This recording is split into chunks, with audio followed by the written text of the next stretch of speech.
सिंध के वज़ीर ट्रांसपोर्ट और वज़ीर इत्तलात भी हैं शर्जील इनाम मेमन, उनसे बात करते हैं। शर्जील साहब, अब आपके सामने ये सूरत हाल, पीपल्स पार्टी की हुकूमत ने कराची के लिए दर्जनों ट्रांसपोर्ट मनसूबों के ऐलानात किए, ग्रीन लाइन आज तक पूरी नहीं हुई, रेड लाइन की तारीखें भी दी गई थीं, अब सुना है वो मनसूबा डिले हो गया है। क्या डिले हो गया है और हुआ है तो क्यों हुआ है? देखें जी, पीपल्स पार्टी की तरफ से कोशिश की गई है कि ट्रांसपोर्ट पे जो है वो मेगा प्रोजेक्ट्स आएँ। जहाँ तक पीपल्स पार्टी की अपनी सिंध गवर्नमेंट की बीआरटी की ऑरेंज लाइन थी वो कंप्लीट हो चुकी है। ग्रीन लाइन फेडरल गवर्नमेंट के साथ प्रोजेक्ट था, वो भी ग्रीन लाइन बस सर्विस चल रही है बीआरटी की। रेड लाइन जो है उसमें कुछ इशूज़ थे, क्योंकि जब शुरू में ये कॉन्ट्रैक्ट अवार्ड हुए थे 2019 में इसकी आरएफपी आई थी, 2020 में कॉन्ट्रैक्ट अवार्ड हुए थे। उसके बाद आपको पता है कि एक बहुत बड़ी मैसिव किस्म की जो है वो इन्फ्लेशन आई, जैसे तमाम जितने भी सेक्टर्स हैं उस कंस्ट्रक्शन के, उसमें मेगा जंप आया और डेफिनेटली उसके प्राइसेस जो है वो महंगाई आसमान को पहुंची। आपके डीजल पेट्रोल के रेट्स, आपके केसरिए के रेट, सीमेंट, जितनी चीज़ें भी आपको कंस्ट्रक्शन मटीरियल में इस्तेमाल होती हैं वो सारी आसमान को छूने लगी। तो डेफिनेटली कॉन्ट्रैक्टर्स को जो है वो उनको ऑब्जेक्शन दे कि हमारे पहले रेट को रिवाइज़ करें फिर हम काम करें। फिर डेफिनेटली उस रेट रिवाइज़ करने के लिए जो प्रोसेस है हमने प्रोसेस फॉलो किया। अनफॉर्चुनेटली बीच में जो केयर टेकर गवर्नमेंट थी उसमें बिल्कुल इस प्रोजेक्ट पे बिल्कुल प्रोजेक्ट ये सुन रहा। लेकिन मैं आज आपको चैनल के तवज्जो से बताता चलूँ कि फुल स्विंग में इंशाल्लाह सैटरडे को इस हफ्ते वाले दिन आपको काम जो है नज़र आता हुआ नज़र आएगा। जो हमारी येलो लाइन बीआरटी है उसका भी काम जो है वो ऑलमोस्ट उसकी भी सॉफ्ट ओपनिंग हो गई है, मतलब कंस्ट्रक्शन स्टार्ट होने की चंद दिनों में उसमें भी मैसिव तरीके से नज़र आएगा कि वहाँ पे बहुत फुल स्पीड के साथ काम होता हुआ नज़र आएगा, लोग देखेंगे। तो सारी चीज़ों पे चल रही है। पीपल्स बस सर्विस जो है हमारी वो अल्हम्दुलिल्लाह वो कराची में चल रही है, वो हैदराबाद में चल रही है, लाड़काना में चल रही है, सखर में चल रही है, हमने मीर खास में स्टार्ट कर दी है। पिंक बस सर्विस जो ख़वातीन की मखसूस बसेज़ हैं वो भी अल्हम्दुलिल्लाह पूरे पाकिस्तान का वाहिद शहर कराची और है, और पाकिस्तान पीपल्स पार्टी जिसने जो है वो सूबाई हुकूमत ने काम शुरू किया। शर्जील मेमन साहब, जो चीज़ें अच्छी हो रही होती हैं हम डेफिनेटली उसको मेंशन ज़रूर करते हैं, लेकिन लेट्स फॉरगेट एवरीथिंग। ये रेड लाइन बस जो है इसकी हम बात कर लेते हैं। क्या आपको लग रहा है कि कब तक ये काम जो है मुकम्मल होगा, कब तक शुरू होगा? कोई डेट दे सकते हैं आज आप हमें? इसकी जो डिले का कॉज आया वो उसकी प्राइसेस जो है जब जंप की तो डेफिनेटली उसमें कॉन्ट्रैक्टर ने काम रोक दिया और वो डिले आया। फिर एक और चीज़ है कि कुछ हमने डिज़ाइन में भी चेंजेस थी। जो हमारे डेपोज थे, डेपोज की कुछ हमने रीलोकेशन की, जो मौसमियात पे डेपोज थे या बाकी जगहों पे। अब हमने जो अलादीन पार्क है वो केएमसी से, वो जो ज़मीन हमने केएमसी से एक्वायर की, उस पर काम हुआ। फिर हमारे जो है जो ये रेड लाइन जो बसेज़ हैं ये पाकिस्तान की वाहिद बसेज़ हैं जो बायोगैस पे चलेंगी। तो बायोगैस प्लांट जो हमारा उसकी भी हमें पोजीशन चाहिए थी, तो उसके भी काम हुआ। अब जहाँ जहाँ पे हमने कुछ जो चेंजेस प्रोजेक्ट में आई तो उसके लिए उसकी रीडिज़ाइनिंग होती है। रीडिज़ाइनिंग के लिए हमारे पास कंसल्टेंट्स जो हैं वो फॉरेनर कंसल्टेंट है, वो भी टाइम लगाते हैं रीडिज़ाइनिंग के लिए जब भी हम कोई चीज़ चेंज करते जाते हैं। तो एक वो होता है। फिर दूसरा जो एक उसका जो इम्पोर्टेंट डिले का इशू था जो कि डेफिनेटली एक बहुत ही इम्पोर्टेंट है, वो है रीलोकेशन ऑफ यूटिलिटीज़। क्योंकि ये कोई डेजर्ट एरिया नहीं है, ये सारा अर्बन प्रॉपर अर्बन एरिया है जहाँ पे चीज़ें बन रही हैं। तो जब आप कहीं पे रास्ता खोदने जाते हैं तो कहीं पे दरख्त भी हैं, कहीं पे इलेक्ट्रिक पोल्स भी हैं, कहीं टेलीफोन के इश्यूज़ हैं, कहीं वाटर बोर्ड की लाइंस हैं, कहीं ड्रेनेज की लाइंस हैं, कहीं सुई गैस की लाइंस हैं।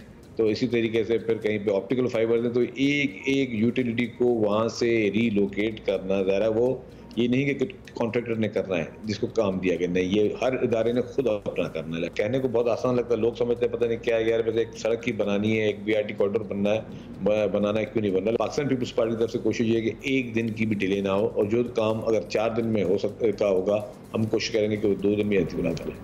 शर्जील साहब, ज़ाहिर है हर मंसूबा अगर कोऑर्डिनेशन में काम करेगा तो काम जहां बहुत आसान नहीं है वहां इम्पॉसिबल भी नहीं है, पूरी दुनिया हमारे सामने है।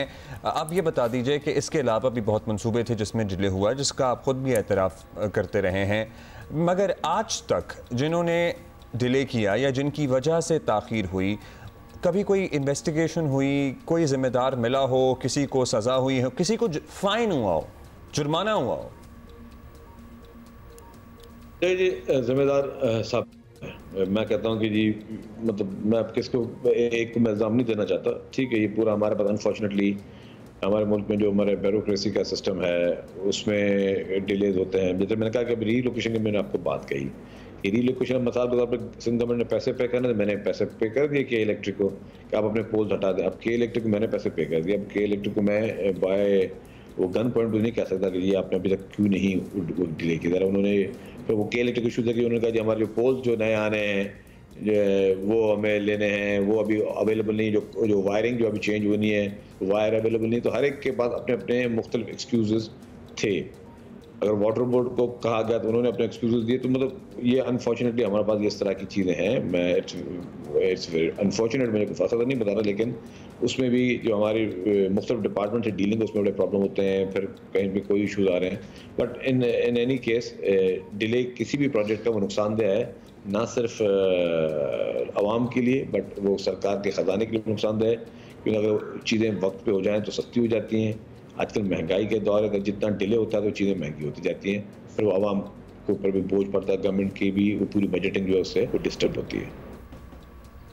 अच्छा जी, एक और सवाल है, अगर मेमन साहब हमारे साथ हैं कि नहीं है? क्यों? अच्छा जी, बिल्कुल हमारे साथ ही हैं। लास्ट सवाल आपसे करना है, और वो हमने बहुत बड़ा इशू है कराची का, क्राइम्स का, स्ट्रीट क्राइम्स का।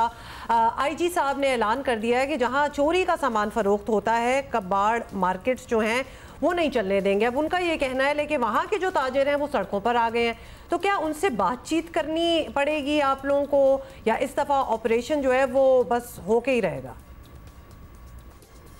देखिए, अब यहाँ पर अनफॉर्चुनेटली इस मुल्क में ये भी बहुत आसान चीज़ हो गई है ना कि जी जिसको भी पसंद ना आए कानून वो सड़क पे आ जाता है।